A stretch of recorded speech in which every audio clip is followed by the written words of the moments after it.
अस्सलाम वालेकुम दोस्तों, आज हम आपके लिए एक न्यू अपडेट लेकर आए हैं और जो कि बहुत ही बड़ी खुशखबरी की बात है।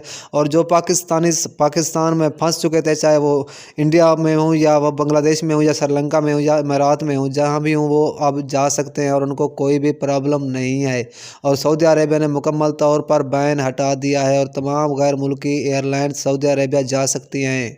तो दोस्तों, उसमें उन्होंने कुछ हिदायत और शराइत रखी हैं जिनको पूरा करने के बाद ही पैसेंजर सऊदी अरेबिया दाखिल हो सकेंगे। और उन्होंने मज़ीद ये भी कहा है कि कोरोना वैक्सीन का सर्टिफिकेट भी लाजम लाना होगा और कोरोना वैक्सीन को रजिस्ट्रेशन भी लाजम कराना होगा। आप अगर हमारे चैनल पर न्यू है तो आप सबसे पहले हमारे चैनल को सब्सक्राइब कर दें और घंटी के बटन को इनेबल कर दें, और हो सके तो आप हमारी वीडियो को लाइक भी लाजम कर दें। और इस तरह की नई न्यूज़ सुनने के लिए आप हमारे चैनल को लाइक लाजम करें और कमेंट सेक्शन में कमेंट भी लाजम करें। तो दोस्तों, मैं आपको मज़ीद बताता चलूँ कि सऊदी अरेबिया ने अब फ़्लाइट ऑपरेशन बहाल कर दिया। 31 दिसंबर को उन्होंने तमाम फ़्लाइट्स बहाल करने का ऐलान कर दिया है और आप सऊदी अरेबिया जा सकते हैं।